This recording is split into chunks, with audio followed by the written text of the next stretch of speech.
on the Texas A&M Sports Network from Learfield. Welcome to the Aggie Basketball Hour with Bucky McMillan. Brought to you by Coors Light, Choose Chill, and Gig 'em Aggies. 2025 Coors Brewing Company, Golden, Colorado. Celebrate responsibly. Also brought to you in part by Rudy's Country Store and Barbecue.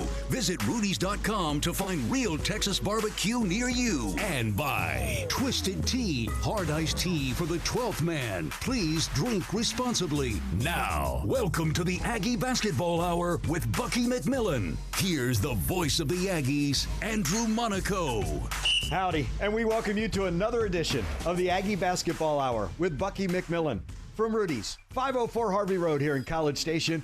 Come on down, join us for the next hour. We're talking Aggie basketball with the head coach of the Fighting Texas Aggies, Bucky McMillan. We will review a snowy Saturday in Athens, Georgia, and the eventful Saturday that it was. The Aggies defeated the Bulldogs 92-77, and we'll look ahead to the week that the Aggies have. Wednesday at Alabama. Saturday, the defending national champions come into Reed Arena when the Aggies host the Florida Gators. So glad you're with us here at Rudy's. Wonderful to see everyone every single time that we get together. Thanks for joining us on the 12th Man mobile app, all along the Texas A&M Sports Network, Learfield's Varsity Network app, as well as Behind the Mic. Check in from where you are watching and following. If you have a question, we'll pass it along to the head coach, Bucky McMillan, who joins me when we come back. This is Aggie Basketball from Learfield.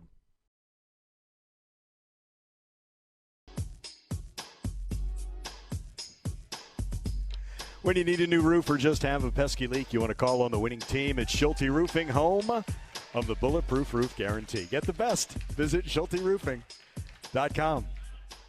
The head coach of the Fighting Texas Aggies, Bucky McMillan, joins us. It's the Aggie Basketball Hour with Bucky. Aggies coming off the 92-77 win over the Georgia Bulldogs. And I never thought I would say this.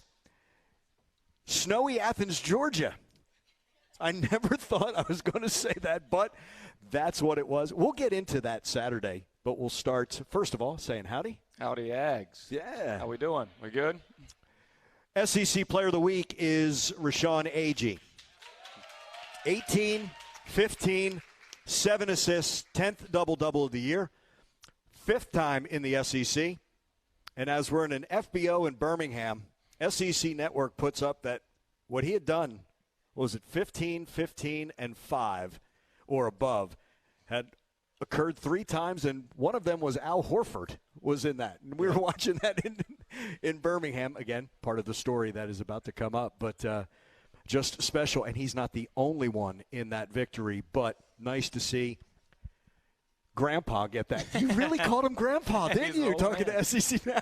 Well, you think about it, he's done all that, had all those double-doubles, and I mean, he can't play more than about 23 minutes at a time. His old bones can't take it. I mean, he may get 100 rebounds if he can play 40 minutes. From a guy who says he does not like getting on the bus. So here's what happened. We play the game, and because the snow came through, the thought was it not possibly leaving out of Atlanta?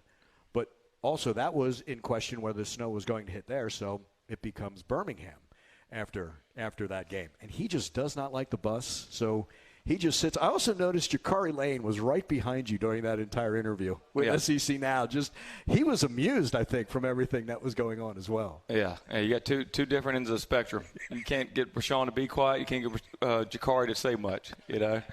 So then at the very end, you drop the Spanish sniper on SEC Now. And Ruben, right there. Pet a 3. Yeah. That's what he knows. John and I have resorted to calling him Asesino, the assassin. Fitting. Yeah. Fitting. Isn't it? Yeah. Isn't it? Fitting. All those contributions. Ali Deba in that game. Marcus in that game. Even if you had Jamie, Federico, Zach, they all gave you something. And we've talked about this before. When you get to walk off that floor as a contributor to a victory, that's powerful, is it not? And does that show growth in a team as well? Well, how about the confidence of some of the role players in our last couple of games? With you had Zach in the game before, who was obviously makes 7 threes, and then Ali comes in there and not even known to be a 3-point shooter when he came to Texas A&M, And, he's stepping behind those shots, shooting like the assassin himself, Ruben. And, he just really grown and has a great deal of confidence to his game. And, with our team, we have depth, so it's someone new every game, right? You have your familiar faces with Rashawn. You know what he's going to do. You have Ruben, you have Rylan, a Pop. But, one of those guys that doesn't hear their name called in the starting lineup usually comes in there, and they provide a great deal. And one night it could be scoring from somebody, but the next night it may just be somebody comes in there and just defends really, really well, and that may be the reason we win the game. But the thing that's difficult in this day and age of college basketball, most players now, if they come from a mid-major level and some from high major, a lot of times, or they come from high school, they're usually the best player on their team. Right. And so you have a lot of players that have been the best player on their team at some point, and their role may be totally different here. And the thing that's been fun to see with this team is in their growth is that they are rallying around their roles. And I say that, excuse me, Rylan Griffin in the last game didn't play his best game at the end. Ali Deba comes in for him. Rylan didn't finish the game the last 7-8 minutes. You couldn't have found a bigger cheerleader in Athens, Georgia, for Ali Deba than Rylan Griffin. Yeah. And when we went back to the locker room, he starts the Ali Deba chant. Yeah. So that's when it's fun. I've always said it's fun when you have a team that you can win with, but it's also fun when you have a team that you can even lose with, because it's the type of team that if another team's hot and we lost by 4 points, you say, we lost by 7 points, you say that was about the best we could do that night. Yeah. Right? They have that to them, and that's when it becomes a fun team to coach, obviously, and a fun team to watch. Was that also part of the vision that you had for everybody that you brought in, as opposed to just the style of play, how you wanted to see this come together? Because you said this is a special group because they bought into that. Now that vision is a reality. And some guys, they can get their nose out of joint. Well, I'm not that star. That doesn't seem to be the case here. Well, what's really difficult is when you have a whole new group, a team, everyone's walking in with a blank slate, so there's no defined roles yet. Mm-hmm. Like, we didn't know who was going to develop into what yet. Yeah. Like, we really didn't know. A lot of times when you come back, there's, 4 players and 3 leading scorers. So everybody knows what they're walking into. Nobody really knew what they're walking into in terms of the establishment of what the roles of each player would be. And as a coach, we didn't know what they'd be yet. Right. Like, we didn't know how this player would stack up versus that player. We didn't know, we knew Jakari Lane was a really good guard at the mid-major. But we knew, hey, this is a different deal in the SEC. How would he adjust? He's adjusted fabulously. Right? And so I think that's what's been unique to see with this team is them find their way through this. And even though, we had all new faces, it's fun now because you get to see a total growth of a team. Right. And there's a reward to that. There's some headaches early, but that's something that if you get the right kind of kids that isn't talked about enough in this era of college sports, that there is that reward as well. Maybe you don't get to see them when they're 18 years old, but you get to see what they're made of, and you get to see some of our players, I'm not going to name some of them, maybe weren't all team game one. Mm-hmm. Maybe not all of them were all team game one. Right. And now you see their growth where all team where we are now. And that's a fun thing to watch. It's like building a house, and to get it built is fun. But that comes organically from player to player, right? It starts coach to player, but once the players lead, that takes it to another level, does it not? Player-led locker rooms. I mean, you're going to be – if you have a player-led locker room, you're going to be really good. And, Rashawn's such a great leader. Mm-hmm. We had an instance just before we went up to Georgia, just a couple games before, and I was on one of our players.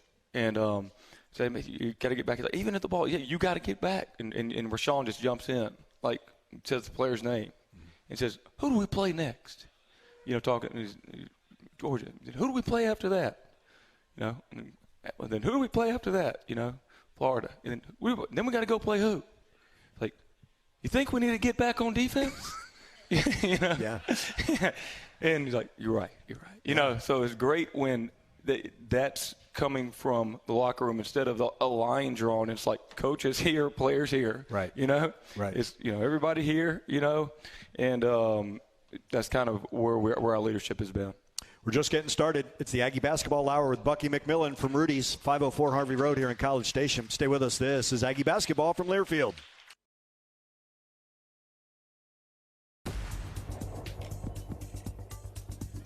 Texas Farm Bureau Insurance wants to give you a VIP Aggie basketball fan experience this year. Go to 12man.com/maroon contest and register. One winner and a guest will receive game tickets, a Bucky McMillan autographed basketball. You'll be recognized on the video board during the game. Register today. 12man.com/maroon contest. Texas Farm Bureau Insurance is a proud partner of Texas A&M Athletics. We continue. Aggie Basketball Hour with Bucky McMillan. When we wrapped up last Monday's show, I said that I was going to carry over a question from Darren Wixon, who had checked in very late, but we didn't have enough time. And you were talking about the players. And Darren's question was, how do you go about getting those players that you picked up? He said, like looking in Spain for Ruben. But if you can, kind of rewind. And, again, I get the late start, but experience really seemed to be important for this group this year. Yeah, experience matters. You like to take players if they've won before because they know what winning looks like. I think that's an underrated thing. I mean, if you haven't been around winning, you don't really know what it takes, right? I mean, I value shooters because they can space the floor. I value skill. I would take, if it came between size and skill, I would take skill over size, as you can see with our team out there right now. Yeah. Now, in an ideal world, we're going to have size and skill on the floor.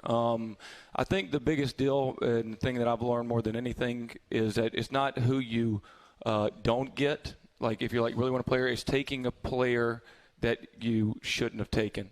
You can always pass, and and I think that's one thing that, I'm quick to pass on a player. It's not going to do most of the time if we deep dive it into anything to do with his basketball ability, because I wouldn't have got that far into it. But if it doesn't smell right, that they're not into, like I say, we're not playing by the same rules, which is the same rules as we're here to have a great team. If it's not those rules, I'm probably not going to take them. Yeah. And I'm quick to pass, and it's hard for our assistant coaches because they can bring a lot of guys to the forefront. But if you bring them on a visit and it's me, it's hard. You're not playing by the same rules. You're not playing by the same rules. Yeah. Because it's about team. Yeah. And, it'd be fine if I was coaching golf. Right. Or tennis, right? Yeah. But I really think you got to be careful on that because, it's an 80-20 rule, which is, you got to have 80% of your guys are great guys all in. Then if you have 20%, the other 20 can get in. Yeah. Right? Now, you love to have 100% of the guys all about the right stuff.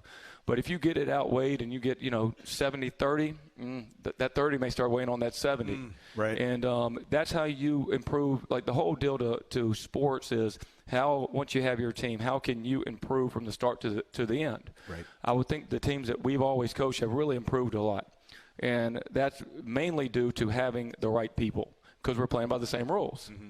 So we come to get better every day. You'll see a lot of teams in college basketball that you're going to see them early in the season. You're like, man, they really look pretty good. And then you watch them by the end of the year like, what the heck happened to these guys? Yeah. It's really not to do with their basketball ability a lot of times. It's really what they're made of. Mm-hmm. And you'll find that out that they can't get through the trying times and the adversity that you're going to see through a basketball season. Right. And that's where we got to be careful when we recruit that we get the right kind of people. You talk about winners, and you said this about point guards. You can't be a successful point guard. You have to be a winner. Yeah. And that's Jakari. They say, point guards aren't made, they're born, I mean, that's something to that. Yeah. Jakari's won everywhere he's been. We've talked about it, like makes winning plays. There's small things with Jakari that you just don't see with the naked eye. Like, when we were figuring out early, we just mentioned, we did not know who would fit into what roles. Right. And we had players that were out injured and players that were getting back. There was a game where Jakari only played 1 minute this season. It was early in the season. We ended up losing the game. We were trying to figure some things out. You never seen a bigger cheerleader on the sideline. It showed me a lot about who he is as a person. He's never not been the guy in the end of the game. Right. But that showed me a lot about what he was about, because that was obviously not easy for him. And then there's certain things that Jakari does when you watch him out there, how he glues people together, right? One thing about Jakari is it's not about Jakari. Mm-hmm. They know that, when you're on the court, if you want to be a leader, everybody's got to know that you have the team's best interest at heart. And, just like Rashawn, everyone knows Jakari is about this team. He don't care if he scores 0 points, if he scores 10 points, if he played 2 minutes or he played 40 minutes. And to have a point guard like that, it is contagious to the others. It's no mistake that Jakari's numbers in conference play are higher than his non-conference. And I don't think it's a mistake that the road numbers are as good as they are. That tells me fearless. Yeah, well, point guards are impacted by how they help their team win. You know, I know that there's a lot of high-profile guys out there, but why is Jakari Lane not as good as any point guard in the league for the impact he has on our team? Right. Why is he not? And that'd be a real question. Yeah. Because he doesn't average 22? Right. Because he doesn't well, you know, watch when he's on the floor how he impacts winning. Yeah. Right? How many other point guards do you know will go crawl up on the guy's on his ankle 94 feet every time down the floor? Yeah. Never complain, never get tired. You know, I told him when I recruited him, said, Carr, you can be really good at this level, but you have got to be an unbelievable full-court defender to negate some of your size. You know, it wasn't like, I don't really want to do that, or, you know, coach, you're tripping. You know, just teach me how to do it. Yeah. That's Jakari. And he obviously impacts winning at a high level. Yeah. I said this to you on our trip back. Reed Arena would have gone crazy when Georgia had to call timeout on the very first inbound. Right? That place would have gone nuts. Wouldn't they? It would have gone nuts. It seems that's happened a lot in the very first inbounds throw-in. Yeah. You know? Reed Arena would have We've gone said nuts. this about other teams, Bucky, that, you're going to play Kentucky. Now, you're such a pace. And you're going to play Florida, and they have such a pace. And the first, 4 minutes, and you get to the media timeout, and he goes, okay, that's what you're all talking about. I feel like that's now a 180. Oh, Texas A&M. Yeah. Oh, that's what you mean by the press. Well, you mentioned they would have gone crazy about the press. How about when we came out there and scored 22 points in the first 3 minutes? You know what? Reed Arena were going crazy. I was just waiting for Rashawn Agee to say, we just don't miss.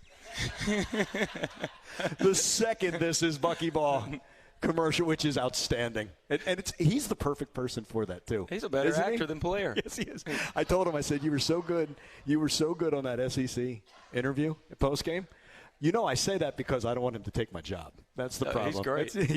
He's really good. I love that campaign. And I'm with you. Unleashed at the right time. Yep. Right? Yep. Episode 3.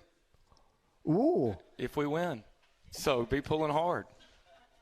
Wednesday, 6 o'clock, Aggies and Alabama. 5:30, our Dos Aggies tip-off show. That is what is next for the Aggies.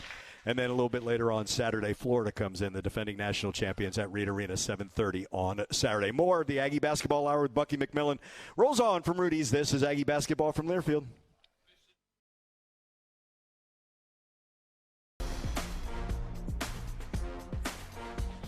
Thanks to the generosity of 12th Man Foundation donors, Aggie student-athletes have the resources to succeed at Texas A&M and beyond.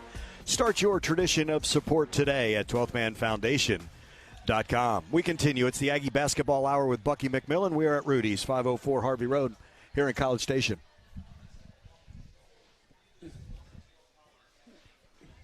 Talked about the starts, 22-2, 24-4.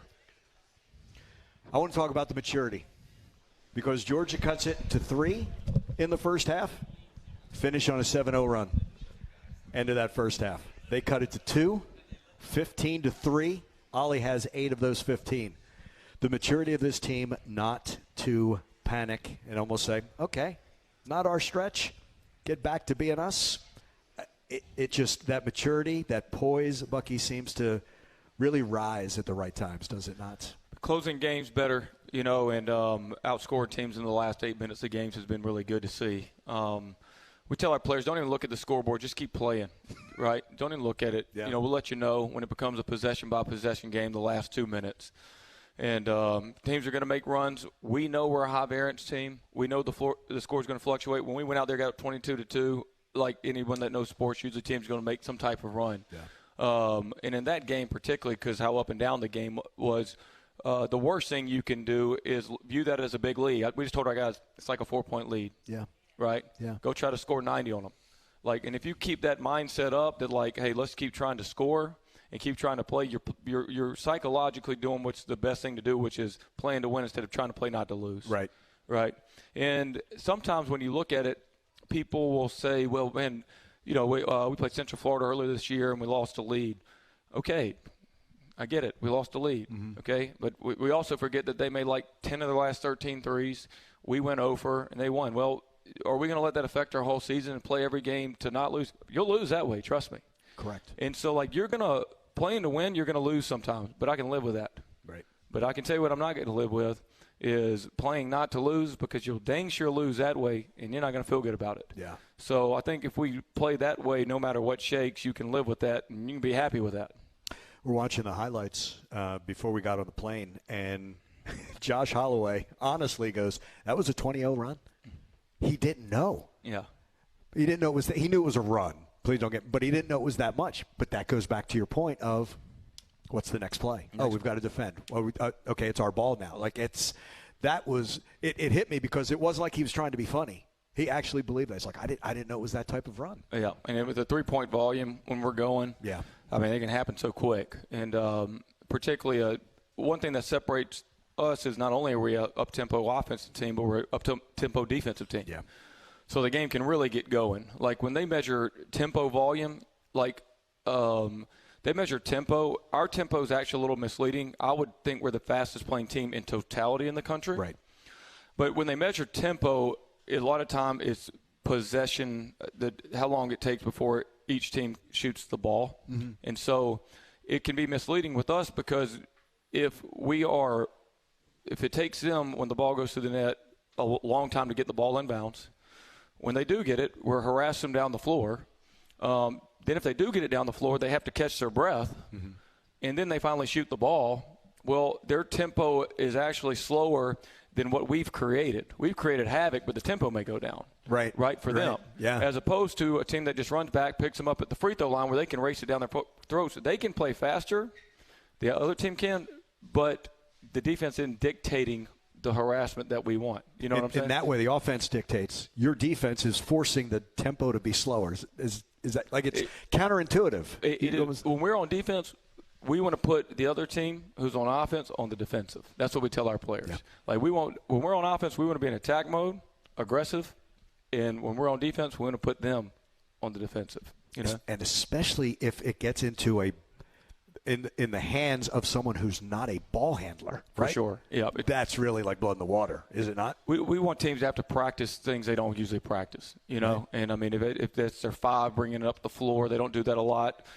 We feel that they're going to be good at what they practice. And so, you know, if we can make teams do things that they're just not usually doing, that's probably a good thing for us. Now, they don't have Jamie Vincent bringing the ball up the floor like he did on Saturday. I know. If Eddie was taking that thing out, Jamie – yeah. You got your point forward, Rashawn? They all want to be point guards. They do. They all want to be point guards. Now, wait till I make Jamie and them start picking up full court like Jakari. We'll see how long they want to be a point guard. Aggie Basketball Hour with Bucky McMillan will roll on. We'll take another break. We've got another half hour to go. Stay with us. This is Aggie Basketball from Learfield.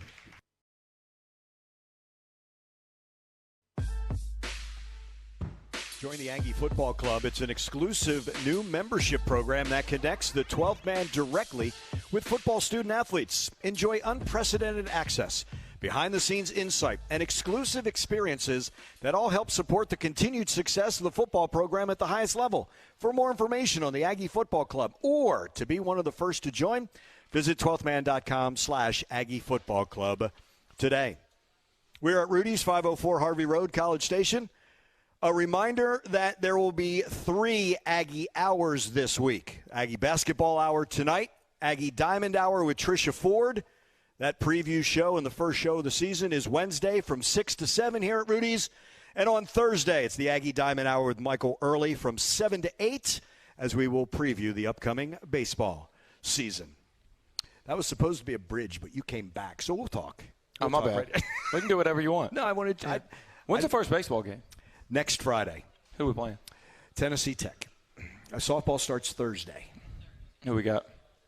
That is the Aggie Classic. It's the first of 5 ACU. And it's an almanac. I had to type something out the other yesterday to do all that.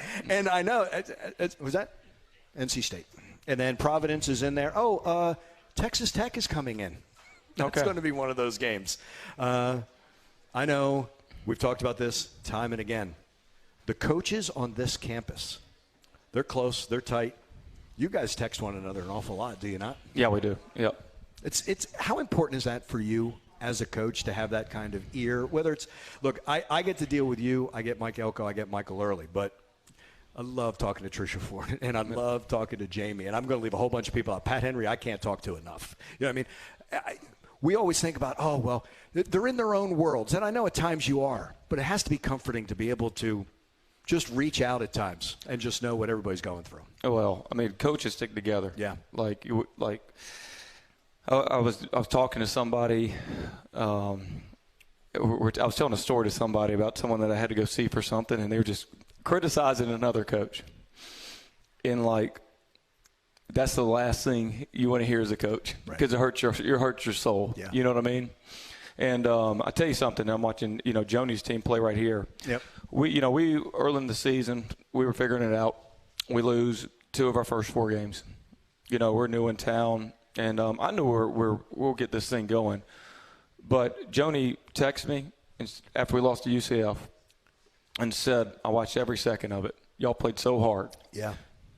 Just hang in there. We got your back. That meant a lot to me. Yeah. That meant a lot to me because, they got their own team they're worrying about. Right. So, and I appreciate that. It's more of those during it's not when everything's going good and you're on a big winning streak. It's what you're going through, because trust me, all these coaches here, they work so hard, they all want to win. Yeah. They all want to. And they don't want them to just do it for, obviously themselves. They want to do it for all the Aggies. Yeah. Yeah. And I think that people don't know coaches, they carry that with them, the disappointment of letting others down more than you think. And so I always say that, this is taking me out of this, right? You just got to be sometimes careful because, trust me, if a program's losing, no one hurts more than that coach. Right. Not because they're losing, not because it's on them. That hurts. But the feeling that I'm letting these people down. The players and the families. Right, because you made a promise. Families, the fans. Yeah. And so we're always aware of that as coaches, and that's why – you want to be there for each other. You got to stick together, And I say that, and I appreciate the support here. I remember one of the things, we got a great crowd here today, and I really appreciate y'all being here. One of the things that stuck out to me, and I will always remember this, and trust me, I will always remember this. We lost to one of our first home games, UCF. We lost to Oklahoma State. We're not playing good yet. I came to this Aggie Hour and walked in here. After we got beat, I'm just, hey, man, we're going to get it going. But I walk in this door, and I get a standing ovation here. I won't ever forget that. Yeah. I mean that. I'll never forget that. And I say that the people that are the real supporters, that are with you through the good and the bad, those are the ones that deserve it during the good. Mm-hmm. Because it's been very easy on this team. When everyone kind of wrote this team off before they even played a game, we get killed at Oak State. I think we played Oak State now. I like our chances. We've come a long way. Yeah. But sticking together allows you to do something special, and that makes it that much better. Right. You know what I'm saying? And that's what that's special. Now I appreciate that for the people that were here. I mean, I remember that, and I won't forget it. And when we're cutting down the nets one day in the SEC,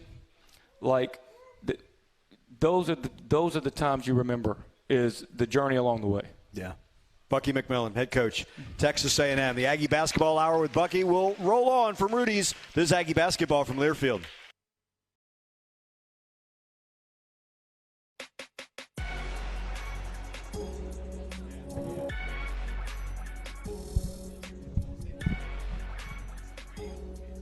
Head on over to your local Rudy's or Rudy's.com to place an order for their real Texas barbecue. Enjoy 100% oak smoked meats, delicious sides, and Rudy's signature sauce. And don't forget, Rudy serves made-to-order and grab-and-go breakfast tacos every day until 10 a.m. We continue. It's the Aggie Basketball Hour with Bucky McMillan. The Aggies are in Alabama. 6 o'clock is the tip on Wednesday. 5:30 with the Dos Equis tip-off show.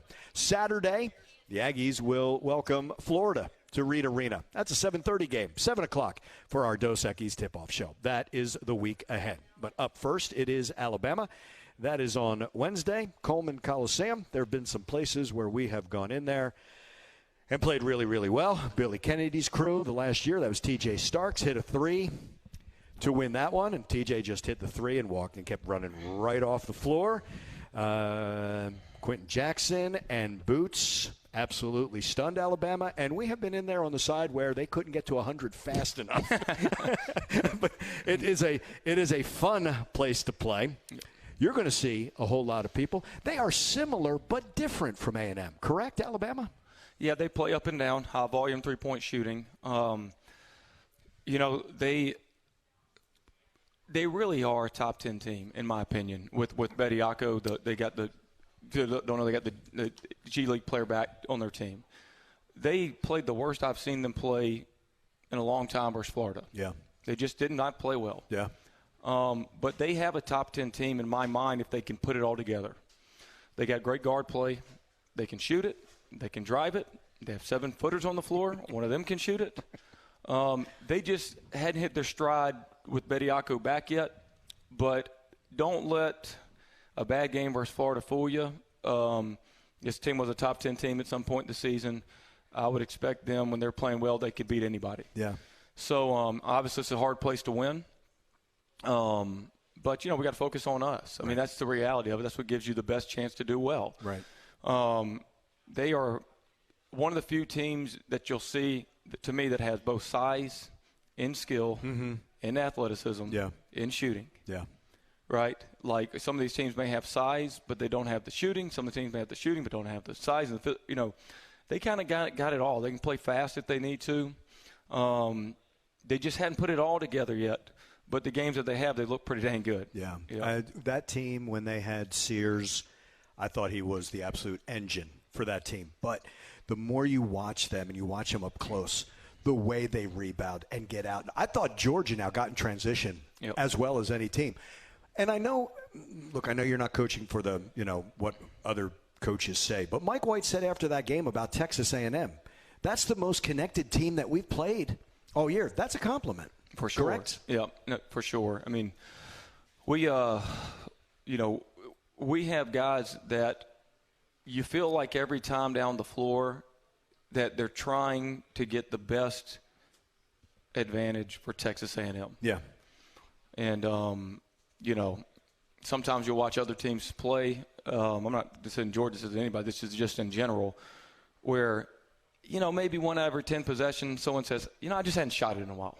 Mm-hmm. So I got to get one going, right? Yeah. Like, I mean, if I can score 16 points, maybe my draft status will go up. Mm-hmm. And Mama needs a new pair of shoes. Right. So let me let it ride, sometimes you see that, and usually that doesn't work out. No. Like usually when people just go rogue, it doesn't work out and they don't play well. And I saw someone, I was actually watching this on something today, and it was an ex-coach, Bob McKillop, who coached at Davidson, was a very good coach. I was watching this clip. It was great. Where did I learn all our good basketball strategies from? Usually from Twitter. I just get on there and find some nice stuff, I put these plays in all the time. I'll see something on Twitter and put it in. It works like a charm. It's great. And you're a genius then. It's unbelievable. I don't even know I show the opposite anymore. Just send me something. Y'all find something, I'll put it in. I'll try it. Doesn't work. I'm blaming y'all. But he had something, and he had a light bulb right there, and he screwed a light bulb out or something, and it was hot. Right? And he says, you need to play basketball. Like when you take a light bulb out, it's hot. If you hold it, it burns you. Mm-hmm. And, so to stop it from burning you, you got to pass it around. Right? Here, you take. He said, you should play basketball like you have a light bulb. Right? Mm-hmm. Because, guess what? You may hold that light bulb, right? But it's going to be hard. Yeah. And only one person's going to shine. and you're going to be burned at the end of it. Well, guess what? We pass that think that's a basketball, but you have like a light bulb. We all pass it around. We all got to shine, and nobody got burnt. And if you look at basketball that way and that ball's popping, you know, you're a hard team to stop. Right. Wherever you are, you're a hard team to stop. Yeah. And then if you get to the other side of that, on the defensive side of basketball, where it's just like, man, we are savages on this floor. Like, we are here to scratch your eyes out. As I said, that we get a lot of stuff for all my mothers-in-laws out there. Bad mother-in-law defense for the bad mother-in-laws. I like the change here. I like the change. There's lots of good mothers-in-law out there. You know, but the constant nagging and harassment is what we want to do all the way up the floor, guarding them down the floor, and you know, if you can commit to both sides of that and sharing the ball, good things will happen.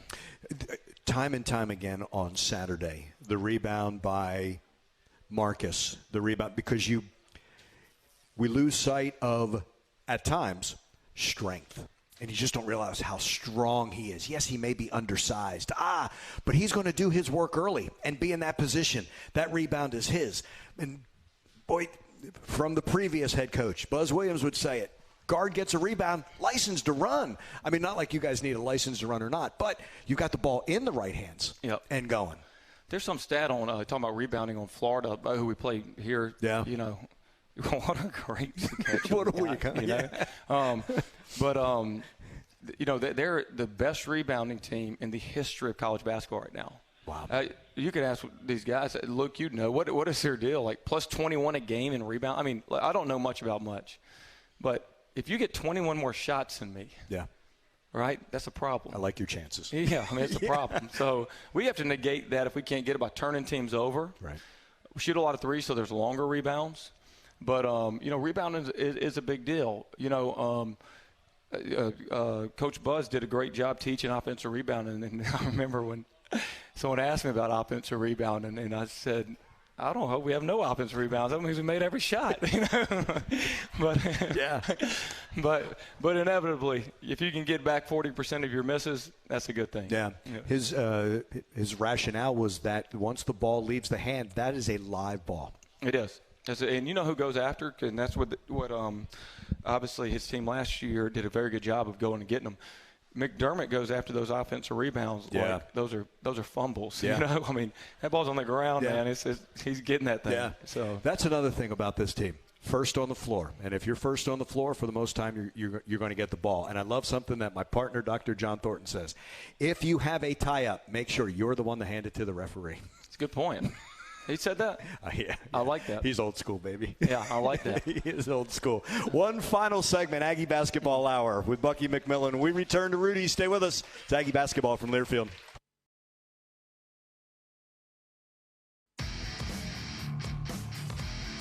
When you need a new roof or just have a pesky leak, you want to call on the winning team at Schulte Roofing, home of the Bulletproof Roof Guarantee. Get the best. Visit SchulteRoofing.com.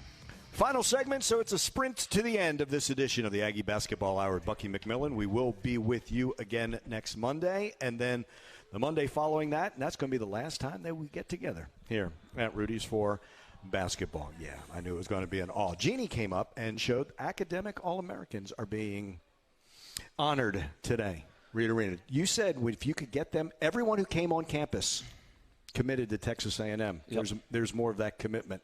The word earn is a big thing for me, Bucky, especially on this campus. You earn that honor. You earn your playing time. You earn the scholarship. You earn that ring. You earn that diploma. There's a group there earning some things tonight. No, we got some good ones. We got some smart kids on our team, you know, way smarter than half of our coaches. I'll say that. I'm dying to know which half. Next week. You can figure that out. You're talking to one of them. That's important, though. Yeah. IQ, right? No, IQ is important. I mean, these guys, they're hard workers. And, you know, the schedule for these guys, like, whether you make the honor roll, you don't make the honor roll, them having to balance this just in general. Mm-hmm. I can just tell you, as a college athlete, they're traveling, the practice, the film, the weight room, the training table. Got to eat this many meals a day. Right. Class, homework, just the discipline it requires to be an athlete, regardless. I mean, it's special. It really is, and it's not for anybody. But that discipline, that's why you see a lot of companies that went through a deal about considering hiring more athletes because they know that they had to have the discipline to do both. And so, I think we'll have some guys that when they get done playing basketball, whenever that is, you're going to see them do very well for themselves outside of athletics. And because they and you have embraced this university, that's now they're part of the family. And we want them to be part of that network, right? They're not above it. They're not, we were talking about earlier in the hour. I'm here to get mine. Yep. No. Yep. It sticks out. I had Logan Lee, Logan, talk to our guys, and I just said, Logan, tell him what does the average fan want to see that makes it endearing to all the Aggies? I think that's important. Mm-hmm. Selfishness reeks. Like, you can see it. Like you can just see the way someone plays. Like, that guy's a selfish person. Mm-hmm. I'm not talking about, like, he didn't pass it there, but just, the way you look, the way you respond to a teammate. Then there's also, like, resiliency, where a team's down, but, like, that player never quits.